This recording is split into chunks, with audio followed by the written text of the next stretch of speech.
2020학년도 6월 고1 학력평가입니다. 자, 일단 항상 주제 세팅 단락이고 주제를 도입한다. 토픽 세팅이라고 제가 썼고요. 자, 세모 치는 거는 담화 구조라고 얘기를 드렸어요. 그래서 19세기란 시대 배경. 그 다음에 지질학자라는 학문의 영역들. 그 다음에 스테노와 스미스의 층서 원리를 적용하여. 자, 이게 이제 근거가 있는 거잖아. 그럼 층서 원리가 뭔지는 모르겠어. 내가 한번 칠게. 자, 이걸 바탕으로 세팅이 된 거니까. 자, 우리가 흔히 쓰는 이 통념인데 이 통념을 비판할 건지 도입을 할 건지는 모르겠어. 자, 그래서 이때 확립됐다 그랬으니까 통념으로 도입한 것이죠. 그래서 우리가 뭐 공룡사라 쓸 때 뭐 지라기, 뭐 신생대 이런 것들이 전부 다 그런 얘기일 것이고, 그러나 이러한 척도는 상대적 척도로 한 지층이 다른 층보다 얼마나 오래되는지 알려줄 수 있어도 실질적으로 얼마나 오래되는지는 말해줄 수가 없었다. 즉 한계가 있었다는 거잖아. 첫 번째 뭐라고? 상대적인 거다. 그래서 얼마나는 모르겠다. 문제죠. 그럼 해결 방법으로 언제 얼마나 해야 되는데, 즉 상대적으로 먹어도 오래됐는지 이런 거 같아. 얘들아, 단어 뜻을 볼게. 층서 원리. 층층이 쌓였다는 거잖아요. 그러니까 물론 지층이 역전되는 경우도 일부 있었겠으나 매우 힘들었을 거고, 일반적으로는 층층이 쌓인 그 순서대로 상대적으로 옛날 게 더 밑에 있었을 거 아니야. 그러니까 예를 들면 이런 지층이다, 우리가 뭐 초등학교 때부터 해서 배웠을 거 아니야. 뭐 이런 지층들이 있었으면은 이런 지층들이 겹겹이 쌓여 있는데, 일반적인 경우라면 아래쪽으로 갈수록 또 오래된 것이고 위쪽으로 갈수록 또 최근의 것인데, 이게 당연히 상대적인 거잖아. 그럼 이게 언제 건지 알 수가 없다는 거죠. 자, 그래서 봤더니 러더포드라는 사람이 어떻게 됐어? 방사성 동위원소를 이용하게 되면 연대 측정이 가능해졌다는 거죠. 그래서 핵심 원리가 나왔지. 뭘 이용했다? 우라늄량을 측정했다. 이것이 시작이었다라고 하면서 도입을 했습니다. 1학년 거다 보니까 좀 쉬워. 쭉쭉 갈게. 자, 계속해서 개선되다가, 자, 방사성 동위원소들이 발견되고 심층적 이해가 이루어졌다라고 전개는 시간순으로 지금 전개가 되고 있는 거죠. 옆에다 구조도도 한번 간략하게 그려볼 건데, 19세기 경우에 뭔가 있었다? 층서 원리가 있었다. 하지만 층서 원리의 한계는 뭐였다? 상대적인 시기였을 뿐이다. 그래서 이 단락에서 해결 방법으로 뭐가 들어왔다? 절대적인 걸 알 수 있었고, 해결 방법은 뭐였다? 방사성 동위원소였다. 자, 넘어가 3단락. 지질학자들은 방사성 동위원소의 어떤 특성을 활용하여 암석의 연령 측정했을까? 물음표 Q고요. 이 질문에 대한 답을 얻기 위해서는 방사성 동위원소가 무엇인지 살펴볼 필요가 있다라고 하면서 Q의 자문자덕 구조로 갔고, 자, 물질의 기본 단위. 저번 주부터 왔었던 게 원자의 단위들이죠. 원자의 형태들이죠. 그래서 원자 중에서 양성자, 중성자로 이렇게 원자 해 있고, 그림 그리자. 자, 얘를 양성자, 얘를 중성자로 해볼게. 이런 게 있다는 거죠. 자, 이 원자액에 들어있는 양성자 숫자에 따라서 원소의 종류가 결정이 된대요. 그래서 양성자 숫자가 1번일 때 뭐 수소, 2번일 때 헬륨, 뭐 리튬 해가지고 우리가 이미 다 알고 있는 그 내용들이 나올 것이고, 자, 그래서 탄소 같은 경우에는 6이고 산소 같은 경우에는 8번인 거죠. 자, 그런데 여기에 뭐에 따라 분류가 된다는 거야? 그렇죠. 두 가지 분류 기준이야. 항상 얘기하지만 정보 분류 기준이 너무나 중요하고, 그 정보 분류 기준 첫 번째가 뭔 거네? 양성자 숫자야. 두 번째 분류 기준이 뭡니까? 중성자 숫자입니다. 여기까지 이해되셨죠? 자, 3단락 넘어 4단락 볼게. 자, 한편. 자, 이게 모든 물질은 불안정한 상태에서 안전한 상태로 가려는 현상이 있고, 동위원소 중에서는 양성자 숫자가 중성자에 비해서 너무나 많거나, 그 반대로 어쨌든 여러 가지 이유야. 첫 번째는 뭐라고? 양성자 수가 너무 많아. 또는 양성자 숫자가 너무 적어. 이 두 가지 이유 때문에 불안정해. 불안정해서 어떻게 안정해지려고 하죠. 그래서 불안정하다는 문제고, 안정해지는 과정이 방사성 방출이야. 자, 여러분 이것도 이제 마찬가지인데, 혹시 판단이 안 되실 때는 서술로 잡아보시는 거야. 많거나 또는이라 그랬으니까 앞뒤는 동등이죠. 그럼 봐봐. 원소들이 있다 해서 불안정한 원소들이 있다. 불안정하다 서술로 첫 번째. 불안정하니까 어떻게 돼? 방사선을 반충하는 거 두 번째. 그래서 에너지를 잃고 안정된 상태로 간다. V 세 번째. 1, 2, 3단계인 거야. 그래서 1단계는 불안정한 애들이, 2단계 방사선 방출, 3단계 안정한 상태로 간다. 서술어로 순서를 잡아보셔도 보이실 겁니다. 이런 과정을 뭐라 그런다? 핵붕괴라고 하고, 우리 아마 저번 주에 핵융합 핵붕괴 얘기했던 것 같다. 핵융합 과정과 그 다음에 핵분열 과정 설명했던 것 같아. 자, 그래서 동위원소를 방사선 동위원소라고 하는 거고, 이들 방사선 동위원소는, 자, 성격이 좀 다른 애들로 바뀐대요. 그래서 예를 들어 볼게. 탄소 14는 방사선 붕괴로 중성자 한 개가 붕괴되면서 양성자로 바뀌고, 자, 서술어 V1. 중성자 한 개가 붕괴, 양성자로 바뀌다 V2. 그러면 중성자에서 양성자로 간 거죠. 넘버 원, 넘버 투. 중성자에서 양성자로. 양성자 7개, 중성자 1개의 원자 핵을 가진 안정된 원소인 질소 14가 된대요. 그렇지. 양성자가 하나 플러스 됐으니까 봐봐. 탄소는 아까 뭐라 그랬어? 양성자 6개 있다 그랬었는데 이게 7개로 바뀌었기 때문에 뭐가 되니? 질소가 된다는 거죠. 그리고 아마 저번 주에 우리가 했었던 거 보시면 이거 저번 주에 했었던 거 아니냐? 여기 있다. 여기 나와 있는 얘를 그대로 이용하셔도 될 것 같긴 해요. 그래서 왼쪽 위첨자가 질량수, 왼쪽 아래첨자가 양성자 수니까 문득 생각이 드는 건 뭐냐면 얘랑 얘를 엮어볼 수도 있겠다는 생각이 들거든요. 자, 그럼 봐봐. 여러분, 여기 나와 있는 예시를 방사선 동위원소를 저기 나와 있는 방금 앞선 지문에 나와 있는 걸로 바꿔 써봐. 어떻게 되는 거지? 탄소는 C. 그 다음에 여기 봐봐. 질량수, 양성자수. 그러면 질량수는 14죠. 양성자수는 몇 개야? 6개. 그러니까 어떻게 됐다는 거야? 14는 그대로인데 77로 바뀐 거니까 질소니까 이렇게 바뀐 거니? 아마 이렇게 바꾸는 거 나올 것 같거든? 맞니? 체크해 놓으세요. 필기해놔 얘들아. 손으로 한번 쓰고 말고 되게 큰 차이를 갖고 와. 자, 붕괴 전의 것을 뭐라고 하겠다? 모온소라고 하고, 모온소의 방사선 붕괴로 인해서 생성된 안정된 온소를 자원소라고 한대요. 자, 그럼 모온소와 자원소를 쓰라고 했을 때 얘가 모온소고 얘가 자원소가 되겠죠. 된 여기까지. 자, 넘어가서 오른쪽 가볼게요. 4달러, 5달러. 방사선 동위원소는 일정 시간이 지나면서 모온소의 개수에서 절반의 개수로 줄어든대. 모온소의 개수가 원래 개수의 절반으로 줄어드는데 걸리는 시간을 반감기라 그런대요. 그러니까 예를 들면 이런 거죠. 예를 들면 14C6이 있었는데 얘가 14N7로 바뀌는 거고, 그럼 봐봐. 원래 얘가 비율이 100%였을 거 아니야. 그럼 봐라. 시간이 지나면 1. 모온소의 개수가 원래 개수의 절반으로 줄어드는 특성이 있다고 그랬잖아. 이 직선 갑자기 왜 된 거야, 얘는? 뭐가 있나 본데? 모온수의 개수가 원래 개수의 절반 줄어들었대. 그럼 얘로 바뀌어가면서 결국 이 얘기예요. 모온소 대 자원소의 비율이 원래는 100%였을 텐데 이게 100%에서 어떻게 바뀐다는 거야? 50% 대 50%로 바뀐다는 얘기잖아. 여기까지 됐니? 이때 줄어든 모온소의 개수만큼 자원소의 개수가 늘어난다지. 자, 이렇게 반 줄었을 때가 반감기인 거야. 첫 번째 반감기 50, 50. 두 번째 반감기는요. 또 줄었으니까 두 번째 반감기에서는 비율이 어떻게 되겠니, 그러면? 25 대 75가 되겠죠. 이렇게 줄겠네. 됐니? 자, 그래서 처음에 1대1, 두 번째는 1대3, 세 번째는 1대7이고 이거 공식으로 쓰셔야 될 것 같아요, 좀 이따가. 다만 탄소에 따라서 반감기가 다른데 탄소 14는 몇 년 해서 원소에 따라서 다르다도 체크를 한번 해두시고. 자, 방사선 동위원소는 첫 번째, 온도 영향 없고요. 압력 원앙도 없습니다. 그래서 자원소의 비율을 알고 있으면은 첫 번째, 자원수의 비율을 알고 반감기를 이용하게 되면 당연히 연대 측정이 되는 거죠.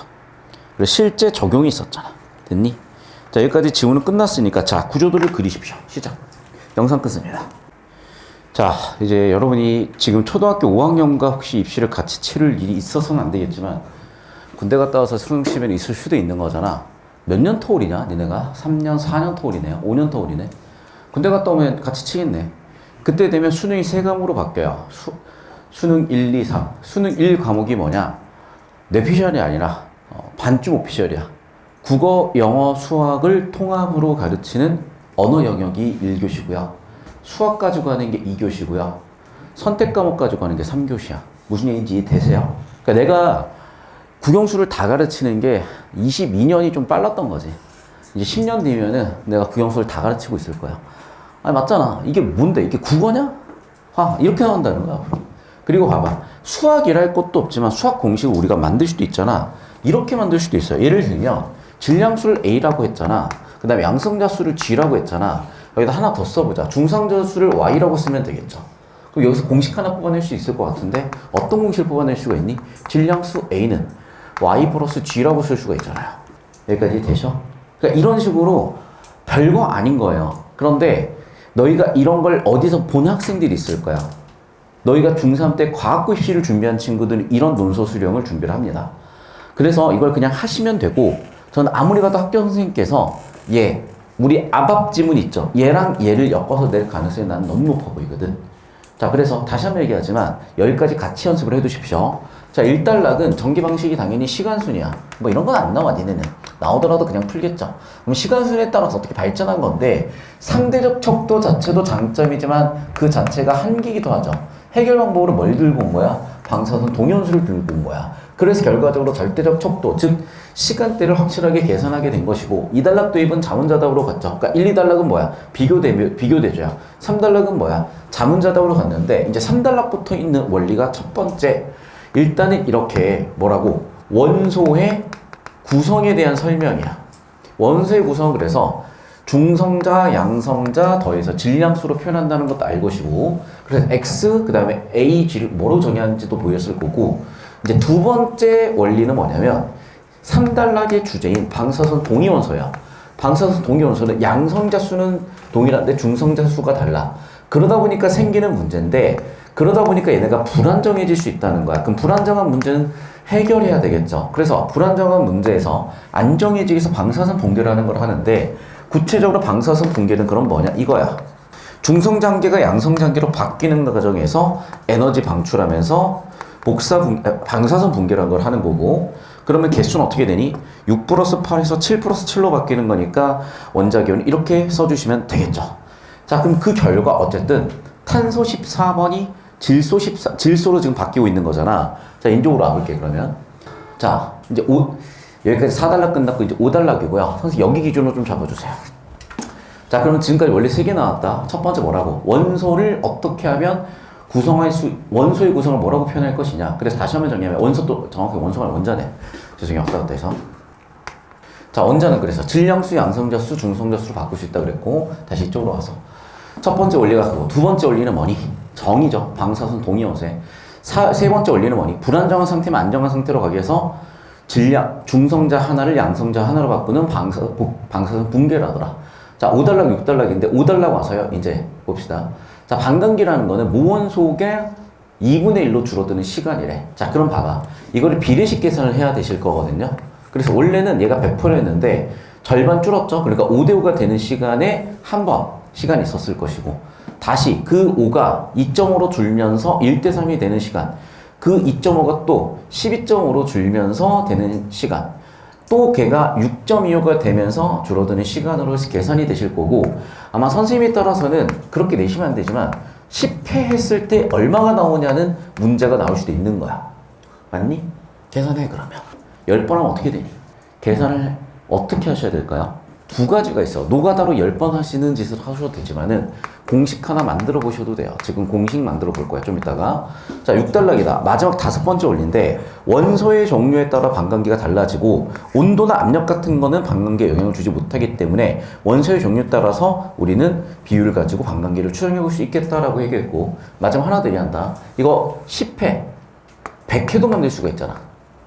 공식 만들어 보시라고 지금.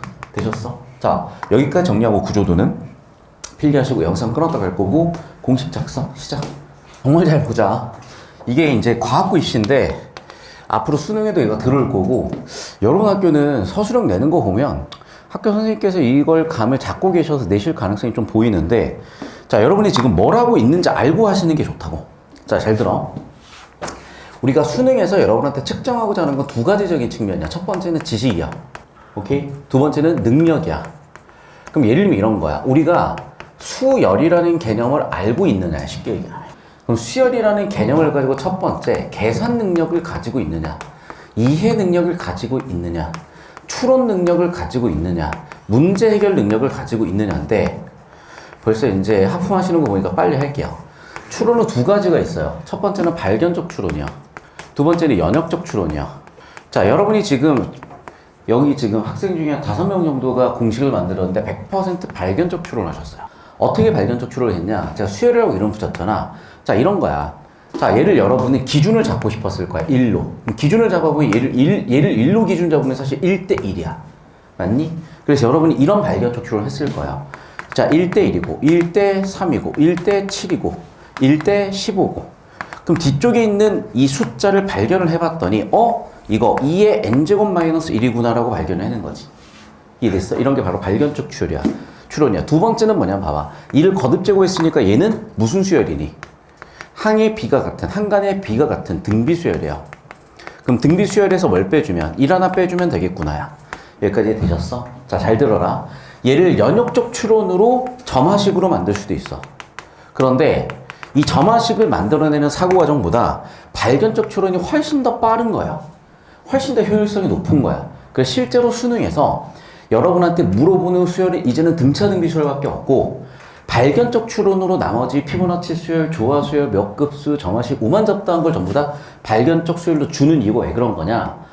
AI 시대잖아요. 전부 다 경험주의 시대야. 즉 뭐가 핵심인 시대야? 빅데이터를 가지고 많이 돌리는 게 능사인 시대예요. 그래서 여러분의 지금 사고가 이유는 모르겠어. 모든 사람이 똑같이 이렇게 하고 있다는 건요. 저는 되게 바람직해 보이고 다만 이게 어떤 사고 맥락에서 나왔는지 보셨으면 좋겠다는 거. 자, 이런 얘기를 왜 자꾸 하는 거냐? 저 따라오세요. 여러분 결국 수능 시험까지 가시게 될 건데 그 과정에서 분명히 내가 방금 얘기한 저 내용이 안 나올 수가 없다야. 필기해 놓으시고 언제 어떻게 나올 거냐? 독서 지문으로 나오든지 독서 지문으로 안 나온다면은 1페이지 독서 이론으로 나오든지 할 거야. 필기해놔 빨리. 얼른 해. 필요 없는 거 수업 안 해요 여러분. 제가 수업 시간에 쓸데없는 소리 하는 거 봤습니까 여러분? 하다못해 연애 얘기를 해도 다 시험하고 우리 독서 문학 지문하고 관련이 있는 얘기만 했어. 또 하나네. 어디 갔냐 얘는. 4시까지 뭐라고요? 여자친구랑 만난다고? 4시까지 스터디 카페를 왜 갈까? 이해는 했어요. 그렇죠. 일단은 뭐 눈에 잘 띄어야지. 뭐라도 있지. 어디 스터디 카페인데요? 여기 4층? 4층 예쁜 애들 만나보다. 그래. 그럴 때죠. 아니 그러는 거야. 저기 누가 갑자기 여기 와가지고 자기 수업도 아닌데 계속 여기서 뭘 보고 있는 거야. 그래서 얘네들이 짐을 놔뒀나 해가지고 뭐 보냐 그랬더니 예쁘대. 뭐가 예쁘냐 그랬더니 누가 예쁘대. 그래서 나도 봤어. 아니 일단은 선생님은 남자야. 뒤통수밖에 안 보여. 뒤통수만 보고도 예쁜 줄 안대. 씨발 존나 한 수 배웠잖아요 제가. 야 뒤통수만 보고도 역시 존경스럽습니다. 그런 의미에서 저기 스터디 카페에 계신다면 그 역시도 저는 존경합니다. 공부가 뭐가 중요하니? 자 16번 문제부터 볼게요. 1번 그래 주제 들어왔죠. 방사선 동위원소 정의 있었죠. 예시도 있었죠. 당연히 1번이 틀리기 힘들고. 자 2번에서 구체적으로 뭐가 틀렸을까? 자 구성 물질 원자에게 구성 물질 뭐가 틀렸을까? 세부적 묘사가 틀렸는데 애들아 이걸 뭐라고 하지? 구성 물질에 분석이니 분류니. 자 2번 문제의 개념을 정리해보자 얘들아. 분석은 뭐고 분류는 뭐니? 분류는요 종류를 나누는 거야. 종류. 또 분석도 뭔가 요소들을 나눠보는 거야. 뭐가 다르냐고 그러면. 자 잘 들어야 돼. 분석은요 얘를 분리를 했을 때 성격이 바뀌어요. 얘는 분리돼서 성격 변화가 없는 애야. 그러니까 예를 들면 강아지의 종류 같은 거는 예를 들면 뭐 풍산개가 있고 뭐 진돗개가 있고 로트와일러가 있다고 했을 때 여기는 토종개잖아. 여기는 외국개잖아. 그런데 로트와일러 뗀다 그래서 로트와일러가 아닌 게 아니고 로트와일러 뗀다 그래서 뭐 개라는 종류가 바뀌는 게 아니죠. 이런 건 분류라고 하는 거야. 그런데 여기에 강아지가 있어요.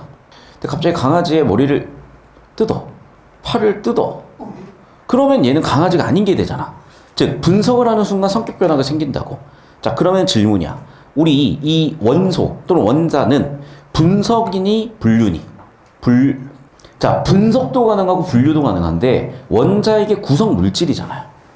분석이야 분류야? 분석이지. 맞잖아요. 원자에게 구성 물질이 뭐야? 양성자 중성자지. 야 거기서 양성자 떼내면 성격 같냐 다르냐? 다르지. 이해됐어? 그러니까 얘는 분석이야. 알겠니? 이렇게 정리하시는 거야. 혹시 어떤 사람이 다른 얘기 하시면은 그냥 사전 찾아보세요. 이렇게 뭐라고 설명이 돼 있을 거야. 자, 그래서 묘사가 아니라 뭐다? 분석이야. 선생님, 분류는 안 되나요? 가능은 한데 분류를 하겠다면 어떤 측면이냐면 원소를 놓고 뗀 게 아니라 글쎄 뭐 그냥 양성자는 양성자끼리 분류를 하고 중성자는 중성자끼리 분류를 한다면 가능한데 일단 기본적으로 원자에게 구성물질에서 하나를 떼는 순간 성격이 다르잖아. 당장도 뭐에서 뭐로 바뀌어? 탄소에서 질소로 바뀌어버리잖아요. 그렇기 때문에 얘는 분석으로 보는 게 좀 더 정확하다고. 자 3번 선지 뭐가 틀렸는지 판단해봐. 유추가 아니죠. 4번 선지는 자 유추가 아니라 뭐야? 인과죠. 4번 선지는 유형 분류도 틀렸지. 발전 과정도 틀렸어. 그냥 뭐야? 2개밖에 없어. 그럼 과정이라고 보기 힘들어요. 5번 선지는 뭔데?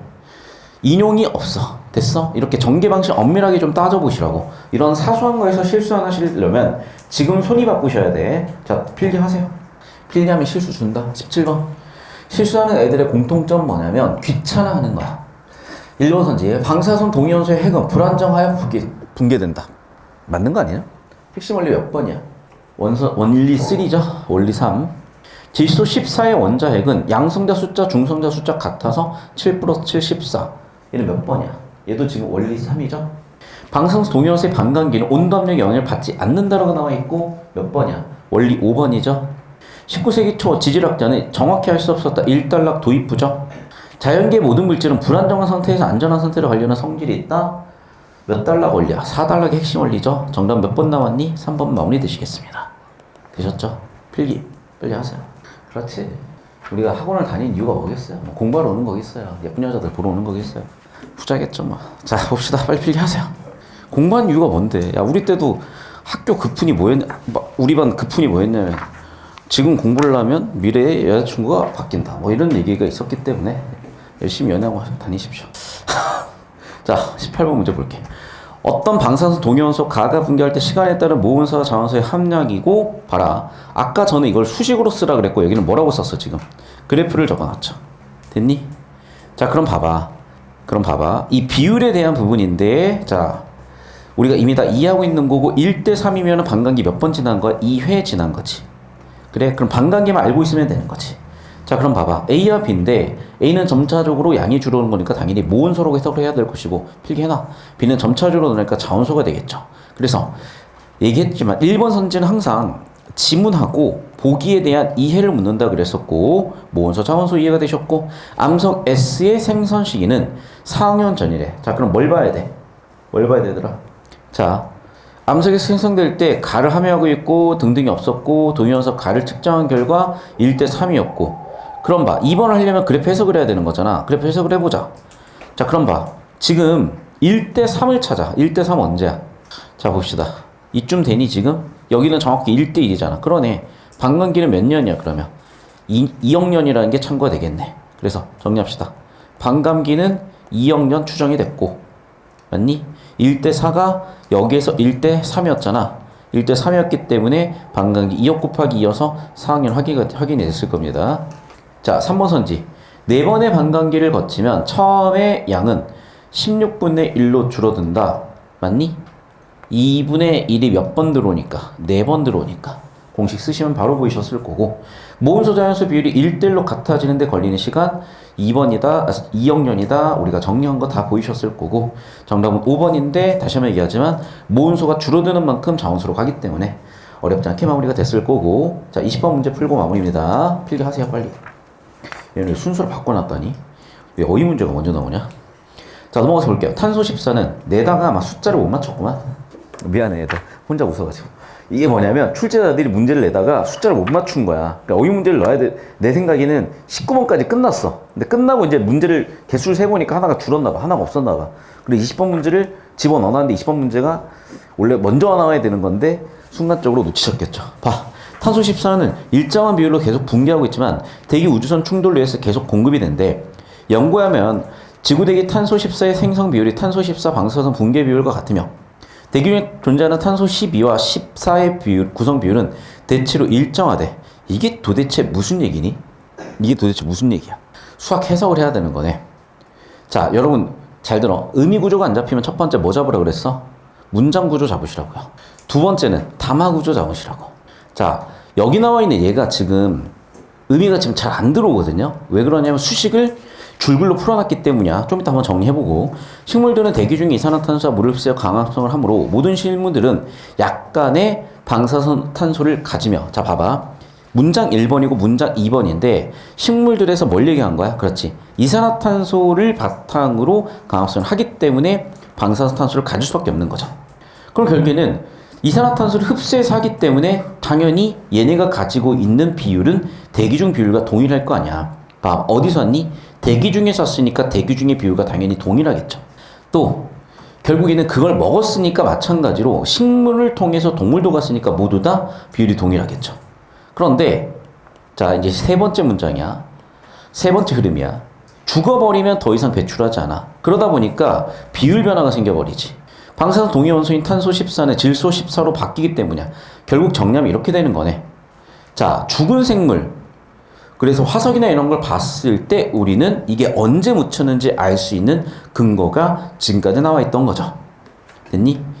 자, 결국 정리하면 어떻게 되는 거니? 즉 비율 측정에서 탄소 반감기를 이용하게 되면 다시 연대를 계산할 수 있다는 핵심 원리 얘기했고 결국 지문 내용 반복이네. 이해됐니? 자, 하나씩 이제 판단해 봅시다.